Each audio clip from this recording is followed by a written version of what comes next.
o tema da mensagem que eu vou pregar hoje é como o cristão pode enfrentar a ansiedade nos dias atuais. Só de preparar essa mensagem já nos dá ansiedade. A gente já fica ansioso. O texto que eu vou usar como base é João 16:33, que não tem nada a ver exatamente com ansiedade, mas vai servir aí para nós conectarmos a esse tema, né? E eu queria transmitir um pouco sobre isso. Pela primeira vez eu quero ler aqui o meu grifo aqui que eu fiz, aqui o meu comentário, que geralmente eu não costumo ler, que nos diz assim: vivemos em uma época marcada por incertezas, desafios e pressões. Diante de tantas adversidades, muitos de nós enfrentamos a ansiedade, seja por questões familiares, financeiras, de saúde ou até espirituais. O coração do ser humano pode ficar angustiado, mas como cristão que confia em Deus, deve lidar com a ansiedade. A Bíblia nos oferece um caminho claro para superar as doenças psicossomáticas, o estresse e outros males modernos. Quando eu era criança, irmãos, eu tive a oportunidade de estudar em uma boa escola, né? Quando eu morei no estado de São Paulo, morei ali na Grande São Paulo, e nós tínhamos o costume ali de ler bastante. A escola incentivava as crianças, mesmo as pequenas, a lerem, né? Na primeira série, na minha lista de material escolar, já tinha um dicionário Aurélio ou um dicionário Silveira Bueno na época. E então nos incentivavam muito.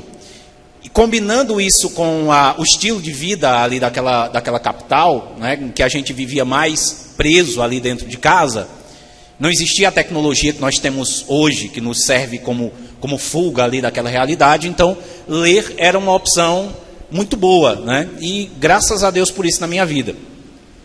Eu comecei a ler mesmo assim, profundamente, conteúdos mais robustos com mais ou menos 8 anos. O primeiro livro que eu li foi o livro A Ilha do Tesouro, que era um livro mais ou menos dessa grossura. Era um livro que tinha um português antigo ainda, né? Então ainda tinha palavras com PH, bêbado ao invés de bêbado, coisas ao invés de coisas. Algumas bíblias têm isso, né? E eu achava muito interessante aquelas palavras ali, porque eram palavras diferentes daquilo que a gente estava acostumado, e na escola se incentivava bastante a gente a ler aquelas coisas.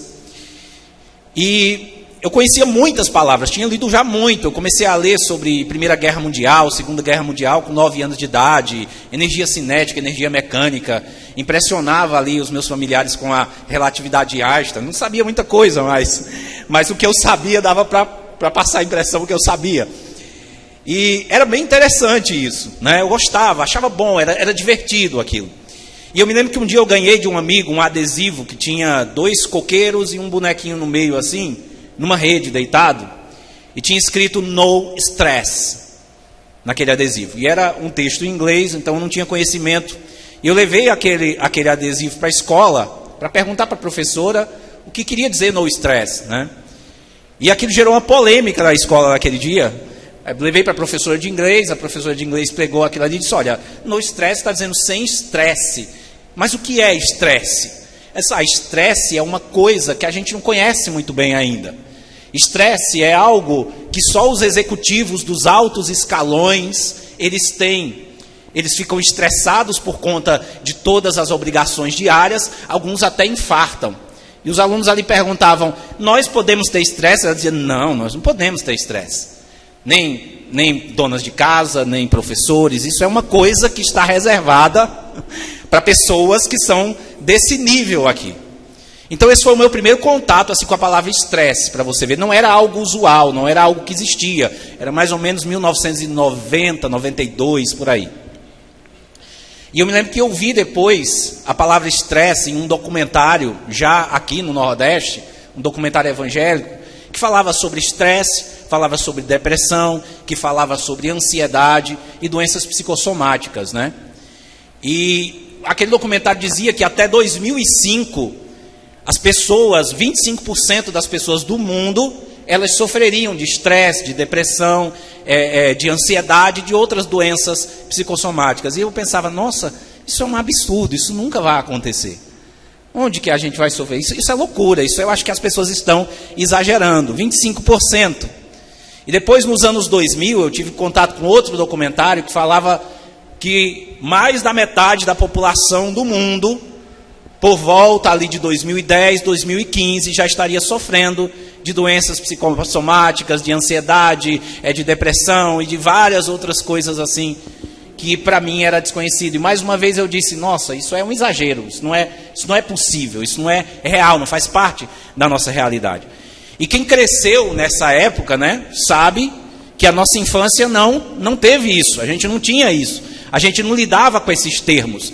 Mesmo eu criança, conhecendo muitas palavras, lendo coisas de um português arcaico, eu não tinha tido contato ainda com a palavra estresse, com a palavra depressão, com a palavra ansiedade. Todas essas coisas não faziam parte da nossa realidade naquela época, era tudo muito estranho, era tudo muito diferente. Na época que a gente brincava, a gente não ouvia falar disso, né? Fulano tirou a própria vida por conta de uma depressão. Raramente você ouvia falar disso, né? Não tinha isso. Os jovens eram alegres, eram felizes, todos estavam pulando, brincando, correndo, vivendo a vida de jovem. Eram raros esses casos. Mas hoje nós estamos vivendo em uma sociedade, em um momento em que isso se tornou realidade. Hoje eu vivo estressado. Hoje eu sei o significado da palavra estresse. Todos os dias da minha vida. Às vezes eu já acordo estressado. Já percebeu isso aí com você? Tem dia que eu digo para a Márcia lá em casa, Márcia, hoje não era para me ter nem levantado da cama. Já acordo com raiva de tudo. Tudo. Não sei de onde saiu e sem paciência para nada. Você não consegue nem... Sabe? Eu não sei se com você é assim, mas para mim é assim. Talvez por conta meu estilo de trabalho, que é tecnologia, onde uma coisa destrói tudo que você está construindo. Então, é altamente torturante. Mas assim, essas coisas, por mais que não fizessem parte da nossa vida antes, elas fazem parte da nossa vida agora. Elas já existiam no mundo, elas já existiam na época de Jesus. Embora que para nós isso seja novidade, mas todas essas coisas, elas existem durante toda a humanidade. Esse tipo de sensação, não exatamente um sentimento, tá? Embora, como nós estamos falando de ansiedade, as pessoas falem que ansiedade é um sentimento, mas não é. A realidade, a ansiedade é um eco do medo, é uma amplificação do medo. Então você sente medo antes mesmo de sentir medo, né? Mas enfim, e na época de Jesus já tinha isso. E eu queria falar um pouco sobre isso aqui, sobre ansiedade principalmente, um pouco sobre estresse, um pouco sobre essas outras coisas também. E eu queria trazer um ponto de vista bíblico sobre isso. Eu não sou da área da saúde, né, então não tenho autoridade para falar sobre essas coisas, mas da área pastoral, da área espiritual, teológica, eu acho que eu tenho algum tipo de autoridade para falar disso. E também como humano que sofre estresse, eu acho que isso me dá autoridade para falar de estresse, para falar de ansiedade, de todas essas coisas. Mas enfim, como eu falei aqui nessa introdução, é um mal que está acontecendo nos nossos dias, que é causado pelas incertezas, pelos desafios, pelas pressões e por tantas adversidades que acontecem na nossa vida. Nós costumamos citar aqui muitas vezes nas nossas pregações, Charles Spurgeon, que foi um grande pregador, e Charles Spurgeon morreu deprimido. Os últimos anos de vida dele, ele teve uma grande depressão e ele faleceu vitimado pela depressão. Então veja que um homem que hoje, toda vez que eu ouço uma mensagem de Spurgeon, que eu leio alguma coisa sobre Spurgeon, toda vez que eu vejo algo dele, é algo que me inspira, é algo que me toca profundamente. Eu acho incrível como aquele homem pode, em poucas palavras, inserir tanto conteúdo assim. Ele vai por tantos lugares diferentes assim, da mente de Deus, da pessoa de Deus, é algo incrível. Tanto é que é chamado do príncipe dos pregadores. No entanto, ele sofreu de depressão e morreu deprimido. Os 2 anos de vida ali, ele se isolou praticamente e não recebeu mais ninguém. E ele morreu com uma depressão. E no caso dele, a depressão dele foi causada por doenças que ele tinha. Ele tinha gota, ele tinha doenças, várias doenças no corpo que faziam sofrer, debilitavam muito. O seu biógrafo disse uma vez que não sabia como um homem com aquela condição clínica conseguia sequer levantar da cama, quanto mais falar de Deus. mas era alguém que tinha uma graça de Deus sobre ele.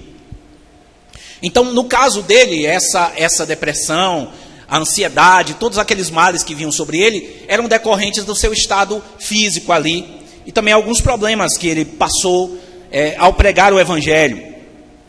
Mas, enfim, isso acontece por conta disso, isso acontece por conta da nossa personalidade, isso acontece por conta dos nossos problemas, de irrealizações pessoais. A ansiedade contribui para tudo isso. É meio que a ansiedade, o estresse, a depressão, todas essas coisas andam juntas, atacam a nossa vida juntas, tá?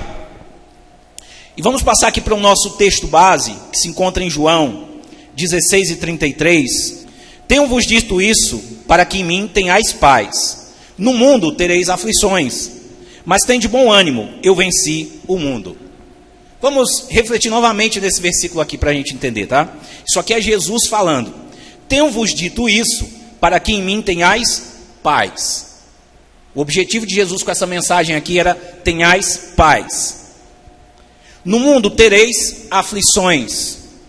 Então, Jesus quer que você tenha paz, mas no mundo você vai ter aflições. Mas tem de bom ânimo. Então, Jesus quer que você tenha paz, no mundo você terá aflições, mas Jesus diz: tem de bom ânimo. Seja alegre, seja empolgado com o futuro, com as coisas que vão vir. Se anime. Eu venci o mundo. Essa palavra aqui é uma palavra que é antecedida por outros versículos bíblicos que eu gostaria de introduzir aqui, para a gente entender do que é que Jesus está falando. Porque Jesus está falando aqui para eles, né, que Ele quer que eles tenham paz, que eles vão ter aflições, mas que eles precisavam ter bom ânimo porque Ele venceu o mundo. E o que Ele está dizendo aqui nesse capítulo 16, aqui no versículo 33, é o último versículo desse capítulo. Depois vem o capítulo 17 e o tema muda. Mas Jesus está falando o seguinte, olha, no versículo 1 do capítulo 16, olha o que é que Jesus está falando para os seus discípulos. Tenho-vos dito essas coisas para que vos não escandalizeis, ou seja, para que vocês não fiquem assustados, chocados com o que vai acontecer. Eles vos expulsarão das sinagogas, mas vem a hora em que todo o que vos matar julgará com isso tributar culto a Deus. Eles vão expulsar vocês das sinagogas e eles vão matar vocês. E quando eles fizerem isso, eles vão achar que estão fazendo um bem a Deus. Ou seja, eles vão matar vocês e eles vão se sentir bem por isso. Eles vão estar fazendo algum tipo de justiça, pensar fazer algum tipo de justiça. Isto farão porque não conhecem o Pai, nem a mim. Ora, essas coisas vos tenho dito, para que quando a hora chegar, veja bem, eu estou dizendo isso para vocês, para que quando a hora chegar, vai acontecer, vos recordeis de que eu vos disse. Não vos disse desde o princípio, porque eu estava convosco, mas agora vou para junto daquele que me enviou, e nenhum de vós me pergunta para onde vais. Pelo contrário, porque vos tenho dito essas coisas, a tristeza encheu o vosso coração.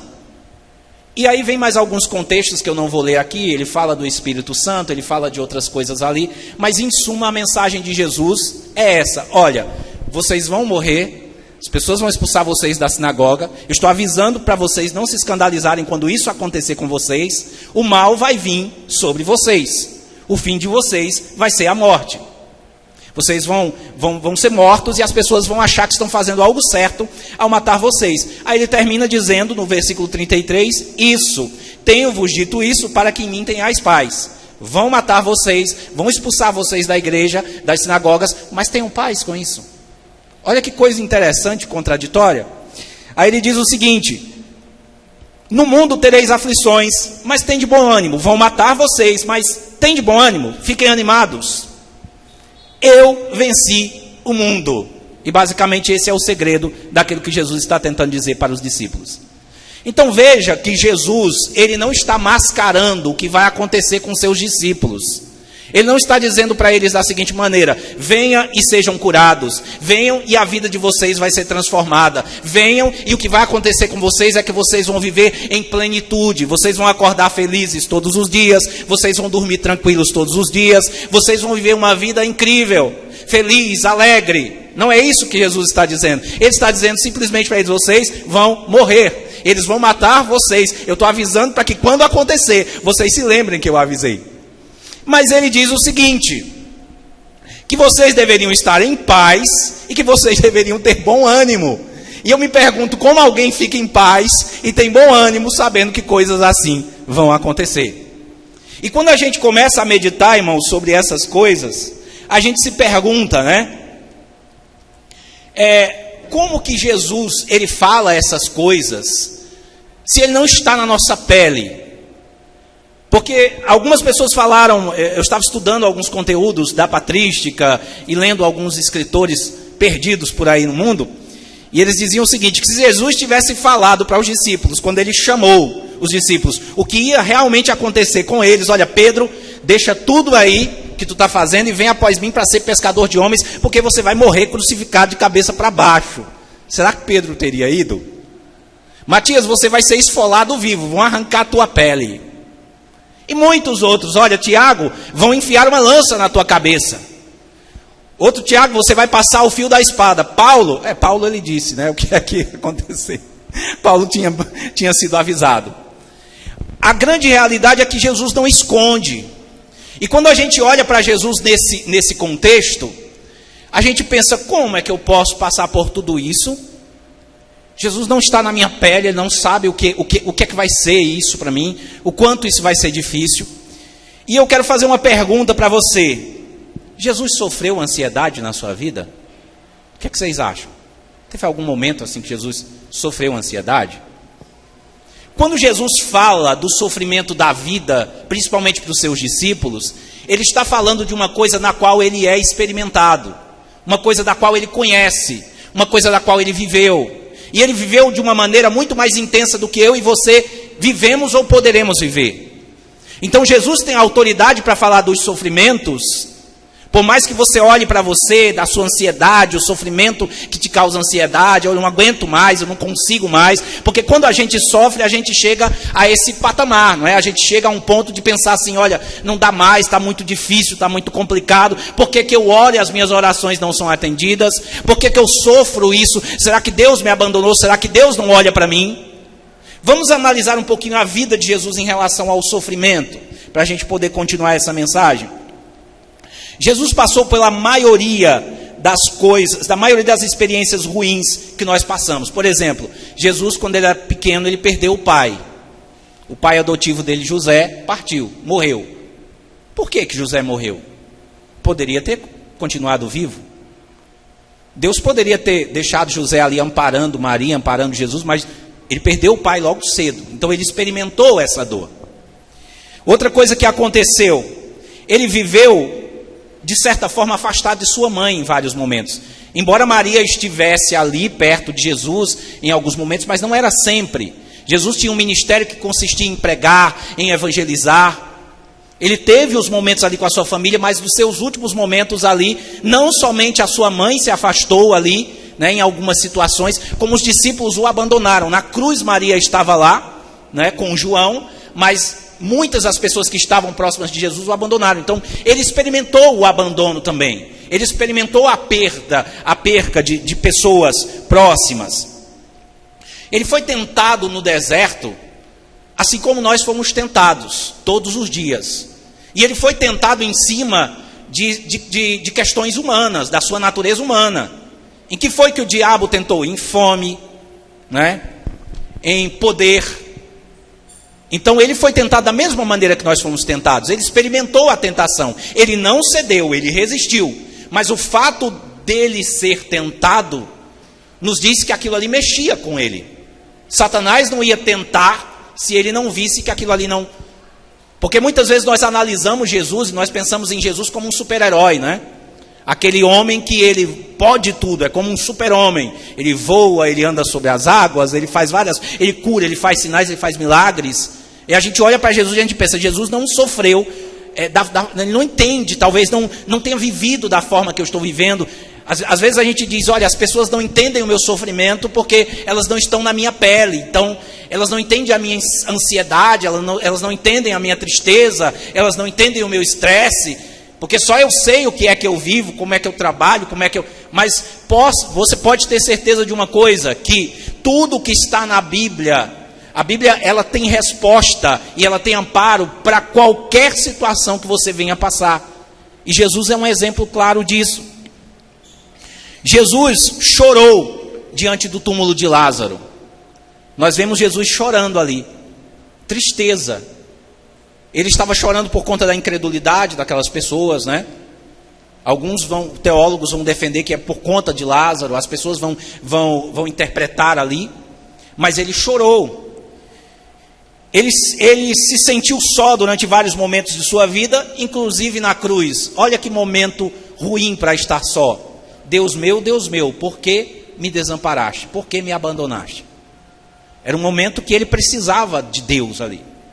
Mas aquela frase ali nos dá a entender que Deus estava olhando para outro lado, embora isso seja uma conjectura, tá? Ele provou uma das mortes mais terríveis que um ser humano poderia experimentar, a morte de cruz, uma morte excruciante. Não foi só a morte, né? Você tem todos os acontecimentos, a traição, o sofrimento, a humilhação, passou pelo flagelo romano, chicoteado com chicotes de pontas de osso e chumbo, enquanto o chumbo penetrava na pele, os ossos rasgavam. Então Jesus sofreu ali um martírio que a grande maioria das pessoas sequer conseguia sobreviver ao açoite, já morriam antes de serem crucificados. Mas ele suportou aquilo ali. Isaías nos retrata Jesus como servo sofredor. Filho de Deus, o servo sofredor, que sofreu aquele martírio. Foi zombado, foi desprezado. Eu acho incrível o momento da crucificação, porque ele foi desprezado ali pelos seus, aqueles mesmos israelitas que ele olhava para eles ali quando chegava em Jerusalém e dizia: Jerusalém, Jerusalém, se emocionava, como eu queria te ajuntar debaixo das minhas asas, como uma galinha ajunta os seus pintinhos. Aqueles mesmos que ele amava, quando Pilatos disse: olha, eu não vejo mal nenhum nesse homem, eu estou livre do sangue deste homem, eles gritaram, os evangelhos registram: caia o sangue dele sobre as nossas cabeças e da cabeça dos nossos filhos. E realmente caiu. Em 70 depois de Cristo, se vocês lerem, vocês vão ver o que acontece ali. Uma tribulação qual nunca existiu até então. Algo terrível, que eu não vou entrar em detalhe aqui, que senão eu vou estender, que eu achei esse assunto muito interessante. E mesmo assim, irmão, passando por tudo isso que ele passou, ele diz: tende bom ânimo, tende paz, eu venci o mundo. E vamos falar um pouquinho aqui sobre essa ansiedade de Jesus, porque eu quero entrar aqui nesse texto, que eu acho um texto muito interessante, que mexe muito comigo, em Mateus 26, 36 e 46, ao 46. Nós temos aqui um registro de um momento de ansiedade de Jesus, que foi um momento que eu tenho certeza que é muito superior ao seu momento de ansiedade, qualquer tipo de ansiedade que você venha a sentir, qualquer tipo de tristeza, qualquer tipo de angústia que você venha a passar. Onde Jesus vai orar no Getsemane, e esse texto aqui tem algo muito interessante sobre a personalidade de Jesus, que eu quero discutir com vocês aqui hoje. Então Mateus 26, 36 ao 46 diz assim: em seguida foi Jesus com eles a um lugar chamado Getsemane, e disse a seus discípulos: assentai-vos aqui enquanto eu vou ali orar. Primeiro Jesus pega os seus discípulos, manda alguns se assentarem e chama só os íntimos para ir com ele. E ele vai fazer o seguinte: e levando consigo Pedro e os 2 filhos de Zebedeu, começou a entristecer-se e a angustiar-se. E eu me pergunto por que ele fez isso. Ele tira aqueles que talvez que não tenham condições de vê-lo sofrendo daquela forma, chama só os íntimos, porque ele precisava dos íntimos naquele momento, e se afasta mais um pouco com eles. E quando ele se afasta, ele começa a entristecer-se e angustiar-se. São poucos os textos que mostram Jesus dessa forma aqui para nós. Então lhes disse: a minha alma está profundamente triste até a morte. Eu estou com uma tristeza muito grande. Eu estou muito deprimido. Eu estou morrendo aqui com a minha tristeza. Ficai aqui e vigiai comigo. O que ele está dizendo aqui? Fica aqui comigo, eu preciso de vocês agora. Eu preciso do apoio de vocês agora. Eu preciso dos meus amigos, vocês que são íntimos. Fiquem aqui, eu preciso de vocês. Eu não sei se eu vou conseguir suportar esse momento. Adiantando-se um pouco, prostrou-se sobre o seu rosto, orando e dizendo: meu pai, se possível, passa de mim esse cálice. Todavia, não seja como eu quero, e sim como tu queres. Olha só, ele coloca o seu rosto em terra, e aqui nós temos a descrição de uma oração muito quebrantada de Jesus, e ele começa a dizer, se for possível. Ele sabia que tinha nascido para isso, ele sabia de todas as profecias, ele era o Filho de Deus, mas naquele momento ele diz o seguinte, olha, se for possível, ele sabia que não era possível. O que isso nos diz? Que ele está com medo. E o texto nos mostra que ele está angustiado até a morte. Então você consegue imaginar aquele mesmo Jesus que anda sobre as águas, que cura enfermos, que ressuscita mortos, passando por essa situação? Vamos prosseguir. E voltando para os discípulos, achou-os dormindo, e disse a Pedro, então nem uma hora pudesses vós vigiar comigo? Os discípulos deixaram ele sofrer sozinho ali. Vigiai e orai para que não entreis em tentação. O espírito, na verdade, está pronto, mas a carne é fraca. Ele ainda tenta ensinar para eles ali uma lição. Tornando a retirar-se, orou de novo, dizendo, meu pai, se não é possível, passa de mim esse cálice, sem que eu beba, faça a tua vontade. Ele ora de novo a mesma oração que ele fez. Veja, existem muitos momentos no ministério de Jesus que Jesus sequer ora. Uma vez chega um leproso para ele e diz, Senhor, se tu queres que eu fique limpo, eu ficarei limpo. Ele diz, quero, fica limpo.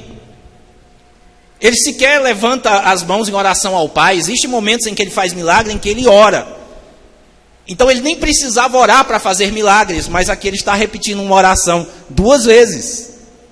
E a mesma coisa que ele já orou. Mas vamos prosseguir. E voltando, achou-os outra vez dormindo, porque os seus olhos estavam pesados. Deixando-os novamente, foi orar pela 3ª vez, repetindo as mesmas palavras. Isso me mostra uma visão do desespero de Jesus, da angústia que Jesus estava sentindo naquele momento, né? Repetindo ele orou 3 vezes a mesma coisa. É como alguém que está dizendo, Deus, por favor, Deus tem misericórdia de mim, Deus faz algo diferente na minha vida, Deus, mas ele sabia que aquilo ali não seria possível. O Evangelho de Lucas, no capítulo 22, o versículo 41 e 44, nos dá mais alguns detalhes sobre essa passagem. O capítulo 22 de Lucas, no versículo 41, são 4 versículos, nos diz assim, ó, e apartou-se deles cerca de 1 tiro de pedra, e pondo-se de joelhos orava, dizendo, Pai, se queres, passa de mim este cálice. Todavia não se faça a minha vontade, mas a tua. E apareceu-lhe um anjo do céu que o fortalecia. Ele era filho de Deus, ele era Deus, mas naquele momento precisou ouvir um anjo do céu para o fortalecer. Isso é uma coisa muito forte. Essa humanidade de Jesus aqui é a mesma humanidade que nós temos, mediante as adversidades, mediante os problemas, mediante as dores. Jesus estava desabando aqui psicologicamente. Sabe, Jesus que andava sobre as águas, que enquanto todos os discípulos tinham medo ali no barco, e ele simplesmente dizia, acalma-te, e tudo lhe obedecia, um anjo precisou vir ampará-lo ali, consolá-lo, fortalecendo Jesus. Consolando Jesus. Eu não estou dizendo que ele duvidou, eu não estou dizendo que ele fraquejou, eu não acredito nisso, mas eu acredito que isso aqui é a manifestação de tudo aquilo que nós sentimos, medo, ansiedade, angústia, dor, todas essas coisas que nós enfrentamos diariamente, Jesus enfrentou. E prosseguindo aqui, o versículo 44 diz assim, e posto em agonia, orava mais intensamente. Ele estava agonizando, uma oração agonizante. Você consegue imaginar o Filho de Deus assim? E o seu suor tornou-se como grandes gotas de sangue que corriam até o chão. Toda vez que eu olhar para as minhas ansiedades e para as minhas angústias, se eu comparar com isso que Jesus passou, é algo insignificante, não é verdade? Porque veja bem, o que esperava ele era a cruz. Não era fácil a cruz. Se fosse fácil, não seria um sacrifício. Ah, mas ele sabia que ia ressuscitar. Ah, mas ele sabia disso, ele sabia daquilo. Mas acontece que passar por aquele sofrimento era algo terrível, era excruciante. Então esse mesmo Jesus que passou por tudo isso aqui, e o sofrimento da cruz, é aquele que diz: tem de bom ânimo. Eu sei o que você passa, eu sei o que você sofre, eu sei o que você vive, eu sei o que causa a tua ansiedade, o que causa a tua dor, o que causa o teu estresse, o que te deprime, mas tem de bom ânimo, tem paz em mim, eu venci o mundo. Foi difícil, não foi fácil, mas eu venci.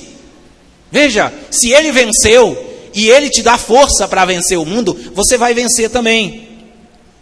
E agora nós vamos falar um pouco sobre ansiedade. A Bíblia nos ensina que a ansiedade é inútil e nós devemos rejeitá-la. Então por que eu escolhi falar sobre ansiedade no que diz respeito a essa mensagem? Porque dessas coisas que nós passamos no nosso dia a dia, eu não estou falando da depressão, certo? E de coisas desse tipo, mas eu estou falando dessas coisas que nós enfrentamos diariamente.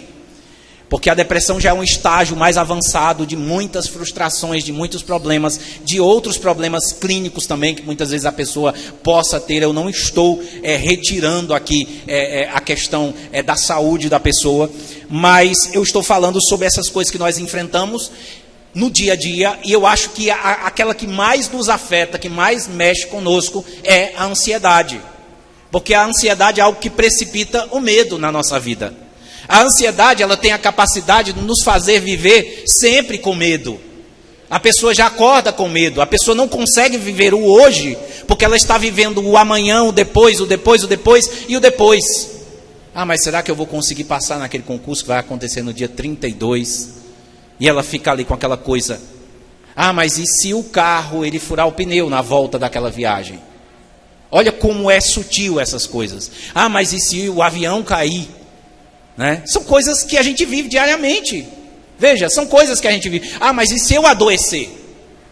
Então a gente vive, através da ansiedade, a gente vive o mal, sem que o mal sequer aconteça na nossa vida.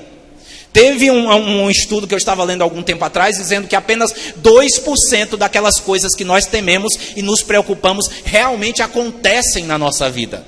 2%. Se você analisar a sua vida, você vai ver que é assim. Muitos temores que você tinha antes de viajar, ou antes de ir para a faculdade, ou antes de começar no emprego, ou antes de ir para tal lugar, de fazer determinada coisa, sequer se concretizaram. Você chegou na situação e a situação foi totalmente diferente. Você estava preocupado com a pessoa estava bem. Então, veja, a ansiedade nos faz sofrer precipitadamente, e a Bíblia nos ensina que a ansiedade ela é inútil e nós devemos rejeitá-la. Nós temos que treinar o nosso corpo e a nossa mente para não aceitar a ansiedade. E como é que o que a Bíblia nos diz? Então, a ansiedade ela é um eco do medo, é a preocupação com o futuro ou com algo que pode acontecer. Em Mateus, já foi lido aqui hoje, 6, 25 e 27, diz assim: por isso vos digo, não andeis ansiosos pela vossa vida, quanto que haveis de comer ou beber, nem pelo vosso corpo, quanto que haveis de vestir.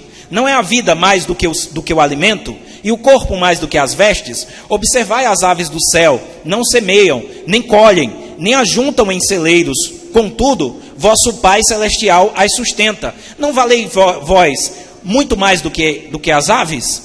E qual de vós, por mais ansioso que esteja, pode acrescentar um côvado à sua estatura? Eu acho incrível porque esse texto aqui, né, ele nos chama a viver o hoje. O hoje.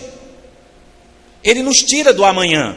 E ele começa falando aqui sobre necessidades básicas que a gente costuma se preocupar. O que eu vou comer, o que eu vou beber, o que eu vou vestir. E se eu perder meu emprego? E se eu não conseguir chegar até tal lugar? E se eu não conseguir passar nisso? Se eu não conseguir fazer aquilo? Ele fala de coisas corriqueiras que a gente vive, e ele diz assim, olha, não é a vida mais do que o alimento? Muitas vezes nós supervalorizamos coisas das quais nós dependemos diariamente e desvalorizamos coisas que nós já temos.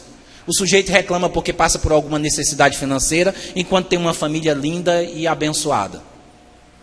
Perfeita, muitas vezes, né? Reclama porque não tem a gasolina para colocar no carro, mas tem o carro na garagem. São coisas que a gente muitas vezes fica ansioso porque a gente não consegue enxergar o que a gente tem. E Jesus está dizendo aqui nesses versículos exatamente isso. Olha, não é a vida mais do que o corpo?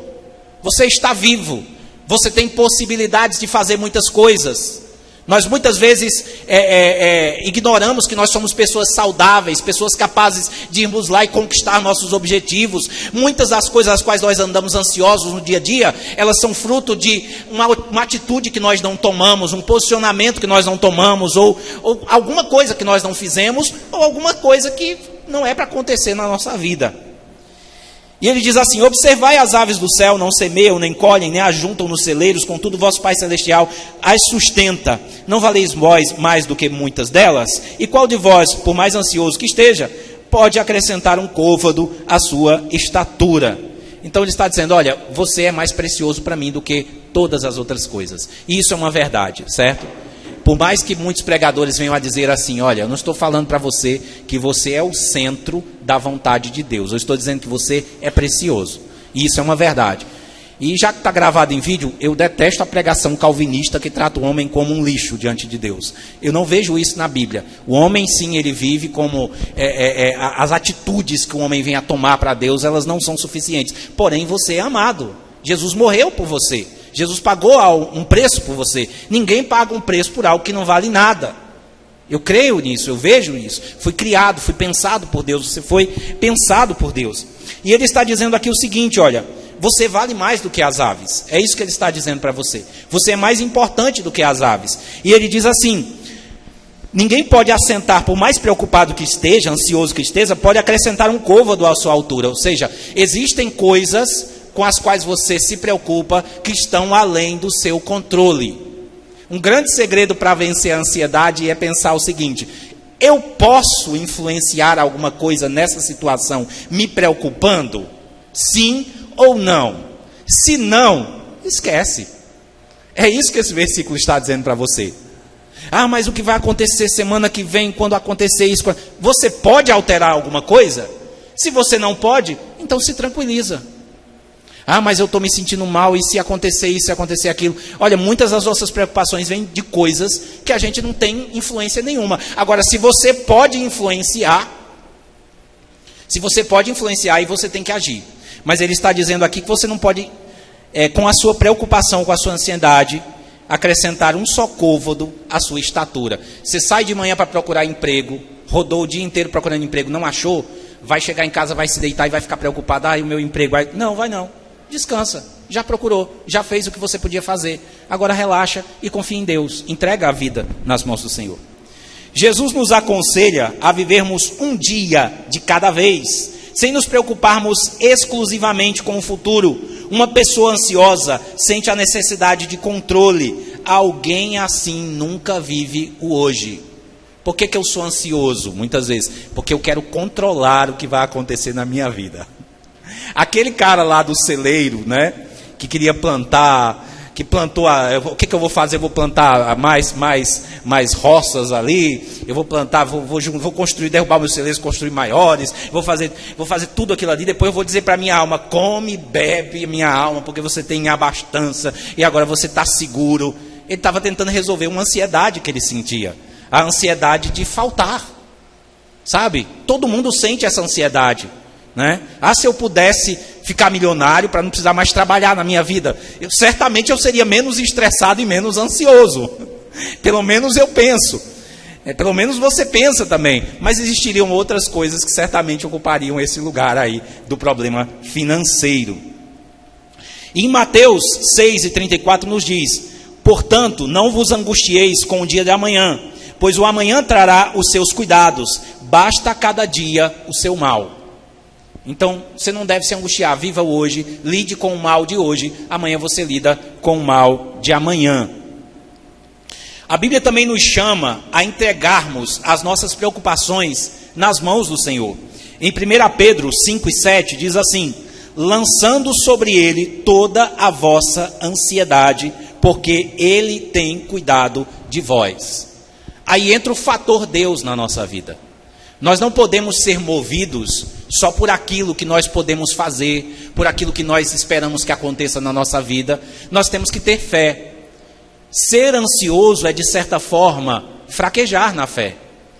Quando eu estou ansioso por algo, com ansiedade, é porque eu não creio que Deus vai suprir as minhas necessidades.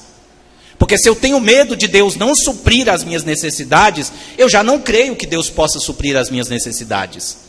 Então eu preciso trabalhar isso na minha vida. E veja, eu não estou criticando você por não ter fé, porque eu passo por isso todos os dias também.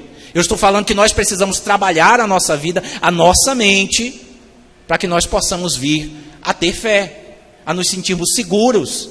É aquela mesma fé que Jesus teve lá no barco, quando ele estava lá no barco, e a tempestade açoitava, e os discípulos choravam, gritavam, nós vamos morrer, e Jesus dizia, calma, levantou ali, acalma o mar. Mas veja, vão acontecer momentos na sua vida em que você não vai agir assim também. Jesus, eu acabei de ler os versículos onde Jesus, ele estava mal ali, afetado, não necessariamente por conta da fé, tá?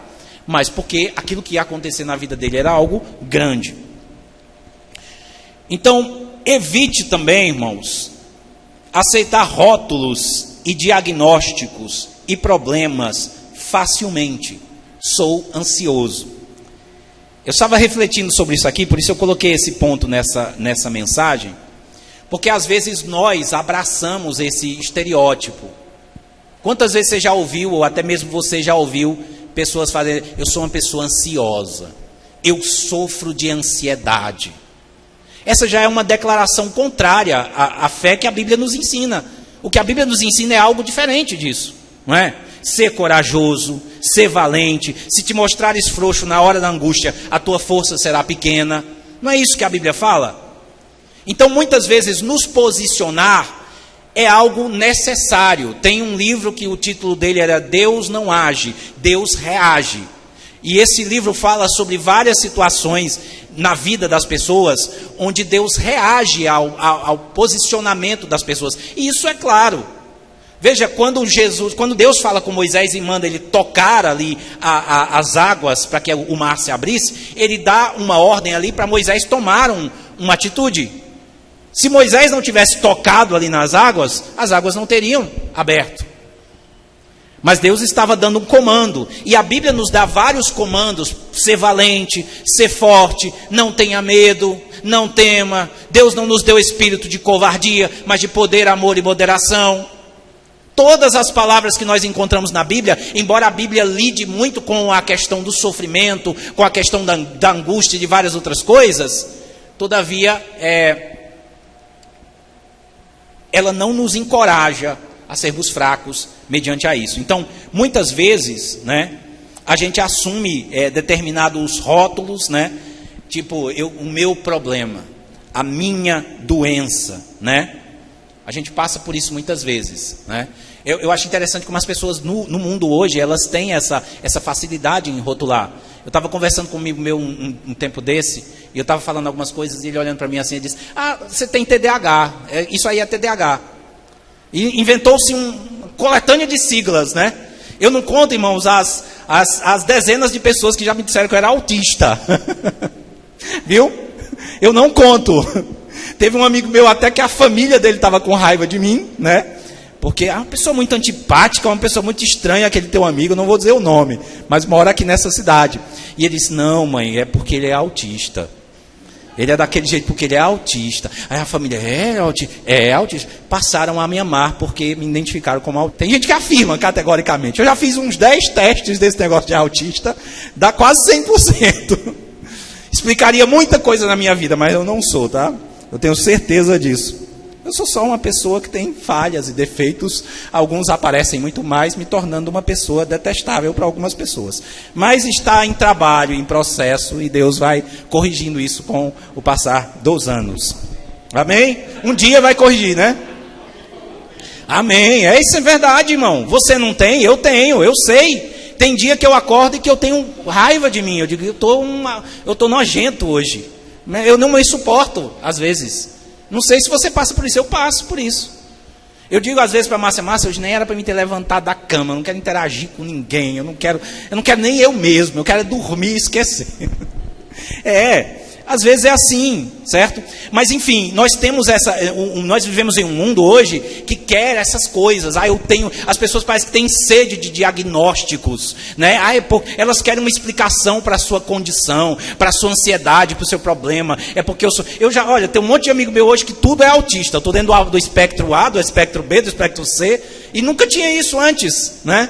Eu sei que existem pessoas autistas, obviamente, eu não estou desmerecendo isso, a gente sabe disso, e é um estado clínico já, mas tem muita gente que não é, eles procuram uma sigla, né, para se encaixar ali, é um meu diagnóstico, meu problema, eu sou assim. Elas tentam até uma forma de identidade dessas pessoas agora, mas nós devemos rejeitar essas coisas. Eu não sou, ainda que eu seja, eu não sou, ainda que eu tenha, eu não tenho.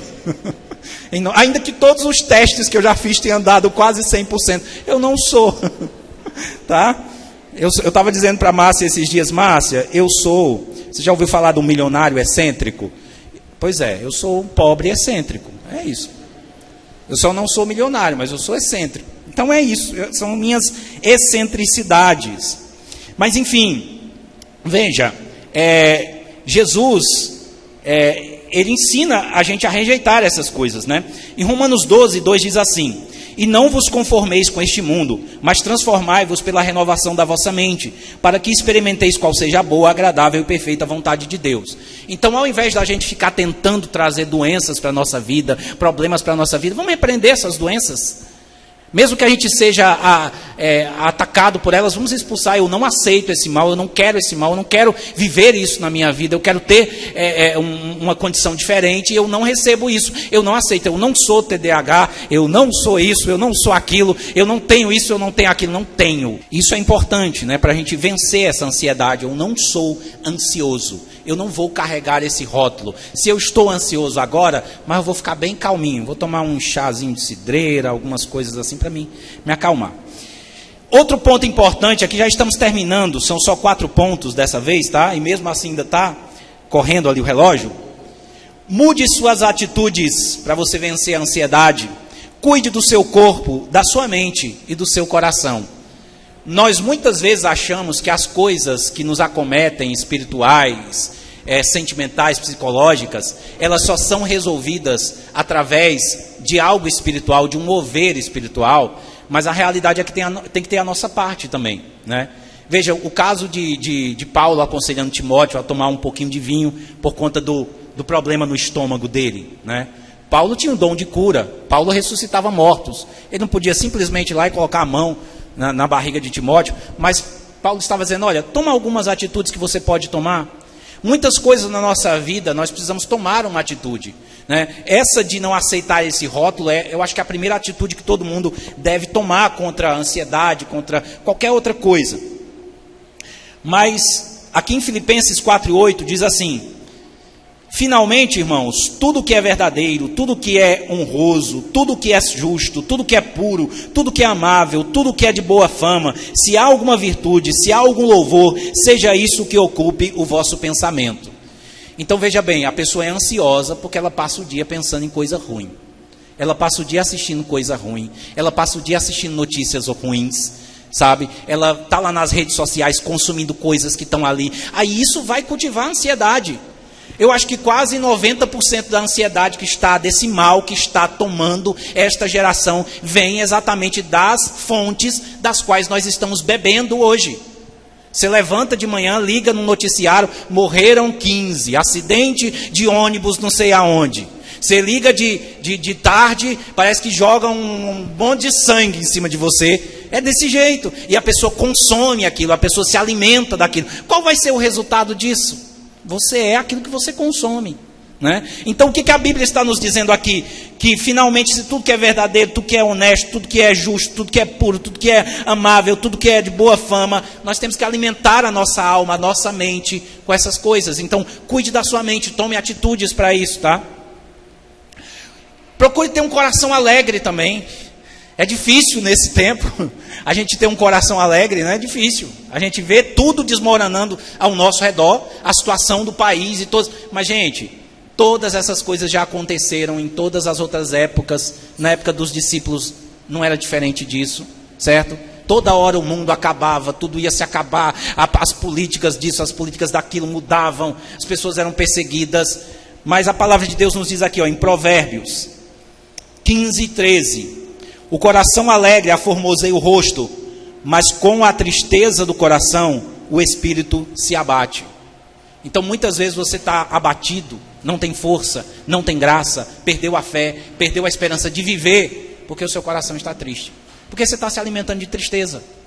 Se alimenta de tristeza toda hora. Pare de se alimentar de tristeza. Em Provérbios 17:22 diz: o coração alegre é o bom remédio, mas o espírito abatido fará secar os ossos. Olha o poder de um coração triste. Mas um coração alegre, né? Um coração alegre, ele serve como bom remédio. Ele cura. Então tenta se alegrar, começa a olhar as coisas que você tem, não as coisas que você não tem. Satanás, ele vai sempre mostrar as coisas que você não tem. O diabo, ele age através de propaganda.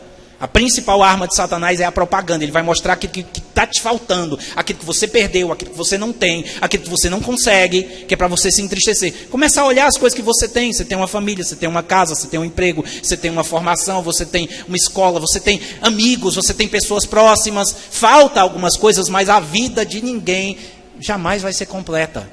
Olha a vida de Jesus, o que ele sofreu. Olha o próprio apóstolo Paulo, foi açoitado, foi perseguido, passou fome. Quando a gente vê ali a trajetória de Paulo, ele diz: nós fomos colocados aí no mundo como espetáculo aos homens e aos anjos. Foi um espetáculo que aconteceu. Naufrágio, mordido por cobra, rejeitado por irmãos, enfim, espinho na carne.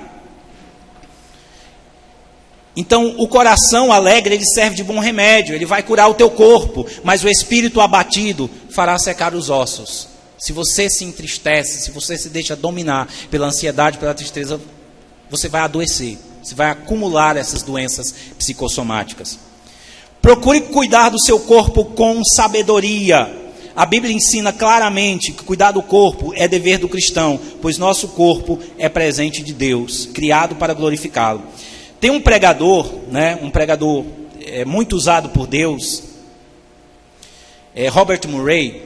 Ele foi um pregador que ele viveu nos anos 1813 a 1843. Ele foi um grande homem de Deus. Pregou sermões inflamados, participou de avivamentos. Ele pregou na Palestina. Ele desenvolveu um método de estudo da Bíblia para as pessoas lerem a Bíblia em um ano. Um homem extremamente usado por Deus, que se gastou e se deixou gastar por Deus. E ele fez muitas coisas, mas ele é lembrado por uma frase célebre que ele disse no seu leito de morte. Ele morreu com 29 anos. Por conta dessa vida agitada, dessa correria, ele se debilitou e ele acabou morrendo por causa disso. E talvez você olhe da seguinte maneira: mas ele morreu fazendo a obra de Deus, ele se sacrificou, sim. Mas ele disse o seguinte, olha, no seu leito de morte ele disse: Deus me deu um cavalo e uma mensagem. Eu matei o cavalo e já não posso mais levar a mensagem. Isso aqui foi chocante para a época. Eu não sei se vocês entenderam o que ele quis dizer aqui.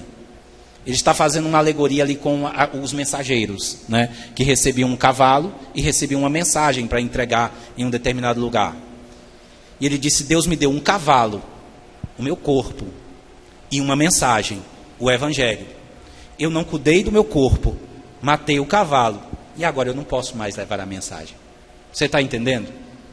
Então o seu corpo foi algo dado por Deus. Você não é separado, corpo, alma e espírito, é um só. Se você não cuidar do seu corpo, você vai estar matando o veículo que Deus está usando. Então muitas coisas que aquele homem poderia realizar, ele no leito de morte, mesmo tendo feito muitas coisas, certamente ele refletiu e pensou: se eu tivesse me cuidado melhor, se eu tivesse me esforçado mais para cuidar de mim mesmo, se eu tivesse parado, certo? Porque às vezes a gente pensa: eu tenho que fazer a obra de Deus, eu tenho que visitar, eu tenho que orar, eu tenho que isso. Não. Você tem que viver de acordo com aquilo que Deus chamou você para viver. Você tem que orar, você tem que ter intimidade com Deus, você tem que ter momentos com Deus, você tem que fazer a obra de Deus. Mas Deus não chamou você para se matar. Não é esse o propósito. E da mesma forma, certo? A Bíblia também nos dá instrução sobre todas essas coisas. Em 1 Coríntios 10:31 diz assim, portanto, quer comais, quer bebais, ou façais outra coisa qualquer, o irmão Davi leu isso aqui nos cultos anteriores, fazei tudo isso para a glória de Deus. Tudo que eu faço é expressão do Senhor na minha vida. Se eu estudo, eu estou me expressando ali, é para a glória de Deus. Se eu como, é para a glória de Deus. Se eu me reúno com a minha família para conversar, para assistir qualquer coisa, para me divertir, aquilo ali é para a glória de Deus. Eu não tenho que me envergonhar daqui. Aqueles momentos são importantes. Eu estou falando isso porque tem gente que vive com uma culpa, né? Ao invés de eu estar aqui perdendo meu tempo, eu deveria estar evangelizando, eu deveria estar visitando. Não é assim. Não é assim. Eu sou um ser humano e Deus se alegra das outras coisas que eu faço também. Não é porque Deus me chamou para pregar o Evangelho, ou para viver o Evangelho, que Ele me chamou para deixar de viver. Ele me chamou para viver. Na realidade, não é separar o Evangelho da nossa vida cotidiana, é colocar o Evangelho na nossa vida cotidiana. Vou assistir coisas que agradam a Deus, vou conversar coisas que agradam a Deus, vou sair, vou falar de Deus. Vou tirar um sábado para descansar. Quer guardar o sábado, guarda. Quer guardar o domingo, guarda. A segunda, a terça. Desde que você tenha esses momentos ali, né? E faça tudo para a glória de Deus. Eu vou passar naquele concurso, como já foi pregado, para a glória de Deus. É para a glória de Deus. Então, muitas vezes nós temos, né, essa culpa que nos corrói. Eu deveria estar fazendo isso. Não, meu irmão, você não deveria estar fazendo isso, não. Você faz aquilo que Deus colocou no seu coração e que você pode fazer. Você não vai parar de almoçar para ir pregar o Evangelho. A não ser que você decida fazer um propósito de jejum, né? Aí tudo bem. Mas, enfim, tinha um evangelismo, um trabalho de evangelismo que a gente fez em um determinado lugar. Nós evangelizamos uma semana e ganhamos 18 almas para Jesus. Foi no distrito do Amaro. Acho que alguns aqui, poucos estavam, lembram dessa época. Nós jejuamos e oramos a semana inteira. E pregamos, e saímos pregando. Pessoas aceitavam Jesus no meio da rua, chorando. Irmão, isso lembra dessa época. Mas, naquela época, tinha um irmãozinho que estava conosco, que ele levantava às 7 horas da manhã já preocupado. Já estava lá preocupado, irmão, 7 horas. Já. E um dia nós estávamos na igreja orando, né, para poder sair. E a gente estava orando ali, ele com a cabeça baixa, emburrado. Ele olhou e disse assim: missionário, uma hora dessa já está dentro do mato. Aí o pastor Luiz, que estava lá, e disse: é um missionário ou é um caçador? Eu disse: irmão, missionário está dentro do mato fazendo o quê? As pessoas da cidade nem acordaram ainda. Mas sabe, aquela pessoa que sente culpa por aquilo que não faz, sabe? Então você tem que fazer a obra de Deus, você tem que fazer a vontade de Deus, mas você tem que cuidar de você também, você tem que cuidar do seu corpo, você tem que se divertir, você tem que viver, certo? Porque ele diz aqui em 1 Coríntios, para a gente fechar: ou não sabeis que o vosso corpo é templo do Espírito Santo, que habita em vós, proveniente de Deus, e que não sois de vós mesmos, porque fostes comprados por bom preço? Glorificai, pois, a Deus no vosso corpo. Em João 1:2 diz também: amado, desejo que te vá bem em todas as coisas e que tenhas saúde, assim como bem vai a tua alma. A Bíblia não deixa essas coisas separadas, tá? A gente tem que cuidar de todas essas coisas. Então, irmãos, finalizando essa mensagem aqui sobre a ansiedade, tá? Eu tenho que me posicionar em relação à ansiedade.